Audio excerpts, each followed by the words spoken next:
মা ভাত দাও। ভাত নাই। নেই মানে তোমরা ভাত খাচ্ছ, আমি খাবো না? আমার কষ্টে উপার্জন করা টাকার ভাত আমি নষ্ট করতে চাই না। বাবা দে প্লেটটা দেন তোকে ভাবি। থামো, তুমি ভুলে যেও না এই সংসার এখনো আমার কথায় চলে।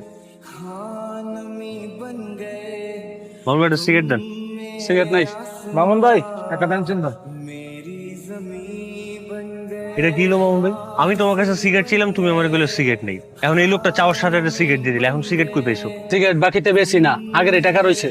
আমার বাইকের চাবিটা দে না। তুলবি একটু মোর সাথে দেখা করে আসি। অন্য কিছু খাবো, আমার চাবি চাইস না। আমার মানে জরুরি আর কি, 5,000 টাকা দিতে পারবি? মোরের জন্মদিন তো, একটা গিফট দিতাম। 20,000 টাকা নিয়েছিলি যে মনে আছে? টাকা পয়সা 2 দিন পর পরই নেস, দেওয়া তো কোনো নামগঞ্জ থাকে না। কিছু খাইলে খা মামা, টাকা পয়সা চাইস না। এক প্যাকেট সিগারেট দেন তো। না লাগবো না, থাক। না আমি খাবার খেলে তো তোমাদের খাবার ওয়েস্ট হবে না। আমি তো বেকার, আমার তো এবারে খাওয়ার অধিকার। যেদিন নিজের টাকা ইনকাম করতে পারবো, নিজের টাকায় তোমাদের সবাইকে খাওয়াইতে পারবো, সেদিন এই বাড়িতে আমি খাবো। সব ঠিক হয়ে যাবে। তোমাকে না বললাম পরে খাবার দিলাম, তারপর তুমি কেন দিলা? পোলার জন্য দরদ উতলায়া পড়ে না? তোর কি লজ্জা শরম কিচ্ছু নাই? হ্যাঁ, এই বুড়া বাপের ঘরে বুড়া বাপের ঘাড়ে বসে যে খাস, একটু লজ্জা করে না?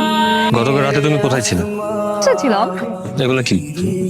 কিন্তু তুমিই তো আমাকে বলছিলা যে পৃথিবীতে আমার পাশে আর কেউ থাকুক আর না থাকুক, তুমি শেষ পর্যন্ত আমার পাশে থাকবা। এইটার নমুনা। তুমি আমাকে ভুল বুঝতেছো। আমি তোর ভুল বুঝাবুঝি তুই তোর কাছে রাখ। সব কিছুর বিপরীতে যে আমি তোর সাথে প্রেম করছি আর তুই আমারে কি দিছস, এইটা নমুনা। আমারও কিন্তু এতদিন ধরে অনেক কিছু বলার ছিল, আমি কিন্তু কিছু বলি নাই। বয়ফ্রেন্ড হিসেবে তুমি আমার জন্য কি করছো? হ্যাঁ, জীবনে কোনো একটা গিফট কিনে দিছো? সেটা তো দিতে পারো নাই।